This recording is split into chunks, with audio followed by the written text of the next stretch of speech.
Sometimes online politics stops being about what people actually believe and starts becoming a system of moral pattern recognition. Where disagreement isn't just disagreement anymore, it becomes evidence. If someone criticizes the wrong athlete, if they dislike the wrong celebrity, if they phrase something the wrong way, people might start asking, what kind of person are you really? And I think that instinct is becoming more common online. Not just on the right, everywhere. And honestly, it's something that started bothering me more and more, especially as someone who genuinely loves basketball and genuinely cares about political values too. Because eventually, you start seeing political identity get projected onto completely unrelated things. And once that starts happening, people stop responding to disagreement with curiosity and start responding with suspicion.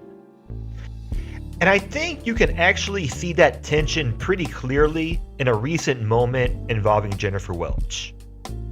Jennifer Welch recently talked about NBA broadcaster Doris Burke after criticizing what she viewed as unfair commentary about Shai Gilgeous-Alexander. And during that discussion, she compared Doris Burke's framing to MAGA-style propaganda. Is there anything you want to say about the Thunder? Yes. Okay. I would like you have the floor. I would like to say that I think Doris Burke is a MAGA-style propagandist with calling Shai Gilgeous-Alexander a foul merchant. And ever since she said that, that propaganda, everywhere I go in New York, all these salty Knicks fans tried to diminish SGA's athleticism, which, let's face it, we haven't seen anything like this since Michael Jordan.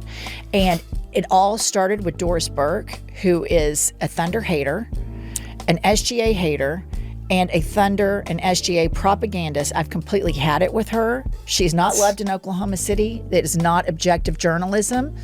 And people say, oh, you need to support women in sports. I support honesty above everything else. And she was dishonest about Shai. Now, all of these little haters, all of these little jealous basketball fans, instead of being happy for SGA, then they clamor on, well, he only is good because of his free throws, which is bullshit, which is objectively false. Wow. You are a true sports fan, Jen. You are. You say you don't know a lot about sports, but you do. I do about Thunder and tennis. And to Jennifer's credit, she later apologized for making the MAGA comparison. At the same time, these gals that have this fantastic sports girls gossip podcast had asked me to come on.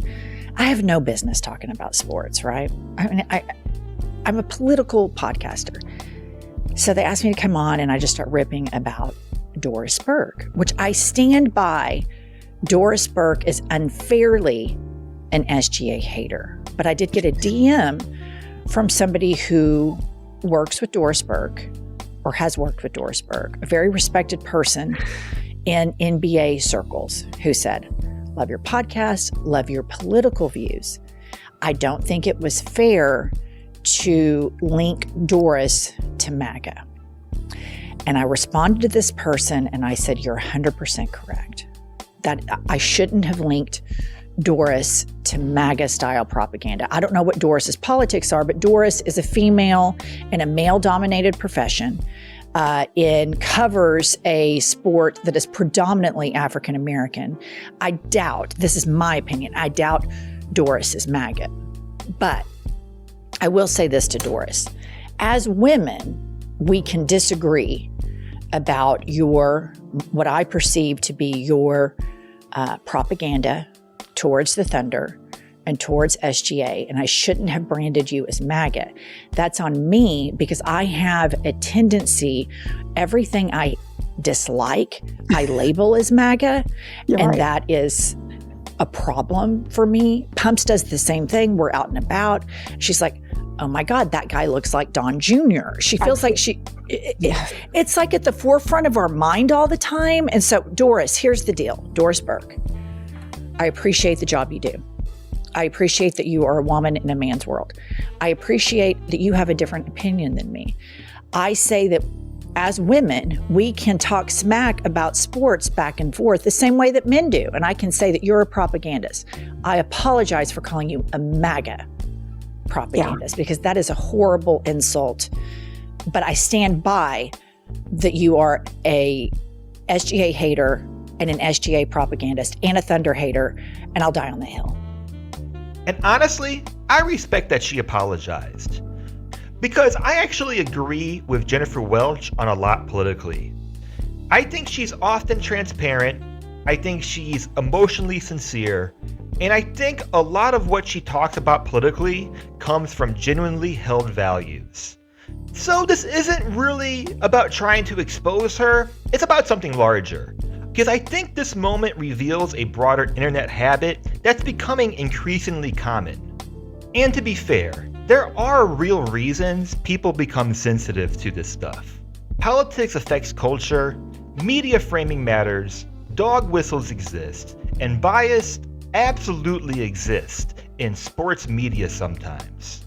So I don't think people are crazy for noticing patterns, and I don't think these instincts come from nowhere, because politics really has become deeply cultural. And for a lot of people, especially people who feel constantly under political threat, pattern recognition becomes emotional self-defense. But I do think online environments can slowly train people to overinterpret ordinary disagreement through ideological suspicion. And once that habit becomes emotional, the line between pattern recognition and projection starts getting blurry. And I think that's what happened here, because criticizing a basketball player is not inherently political. But online political culture increasingly encourages people to interpret ordinary criticism through ideological identity. So instead of maybe this broadcaster just disagrees about basketball, the framework becomes what kind of person would say this? And eventually, politics stops becoming something you believe and starts becoming something people think they can detect everywhere. And honestly, this goes way beyond sports. This is becoming a broader feature of internet culture. People increasingly interpret taste, language, media opinions, and even personality traits as hidden political signals. If you dislike the wrong movie, if you criticize the wrong celebrity, if you don't respond emotionally the correct way, people start sorting you morally.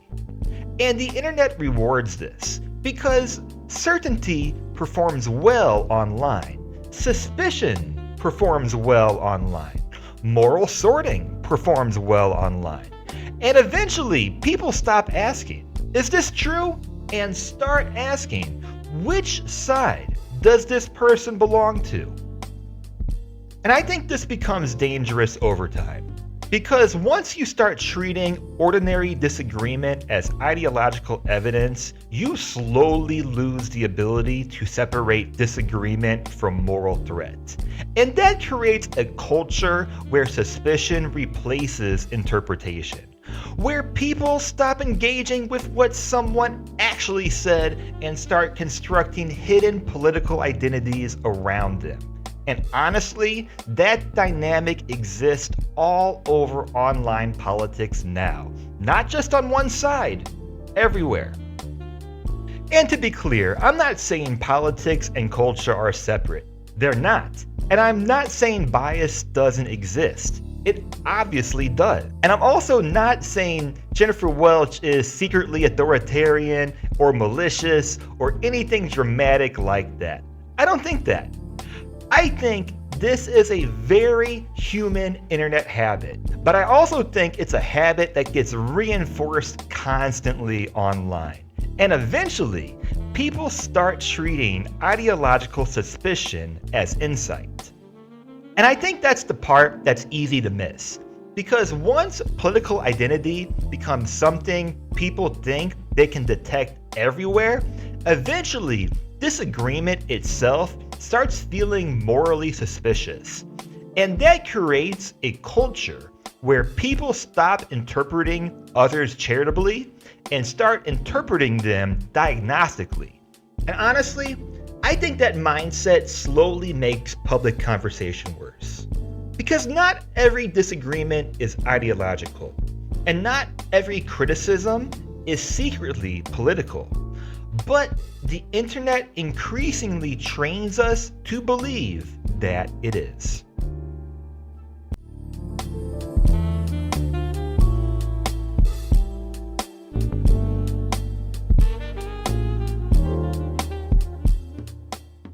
It has crossed my mind every time I see Victor Wembanyama. I think he is proportional at all. He has a We're back to the dick size. It's got to be huge. Mm-hmm. So, I mean, they had on white shorts last night. I probably spent oh God, no, many minutes trying to see, and I just simply could not see, which led me to the thing. Like, can you tuck for a basketball game? Could you do the whole basketball game being tucked? Is that what they do with it? So you went to game 2 of the Western Conference Finals. Mm-hmm. And how much of that game, how many of the 4 quarters, there's 4 quarters, how many of those quarters did you spend looking in between Victor Wembanyama's legs and thinking about the size of his penis? I'd say 20 to 30%. I mean, I was focused. Really? Okay. I was focused on it. Because I thought, I've got to be able to. I think the thing is they wear these little shorty panties. They wear these, everything's kind of, they can't have stuff. They can't, it's a physical sport. You can't have your schlong flopping around to where, if it was flopping around where you could visibly see it, then think about how vulnerable this is with our anticipated guesstimates of the size of it. Right. What a liability that would be if that thing were visible to the eye through the shorts. And then, because, I mean, just scale wise, I agree. So I don't think that means anything because, and now, fuck you, Pumps. The next NBA game I'm going to, you've planted this seed in my head. I'm going to start looking at all of them. This is what happens when you don't get laid.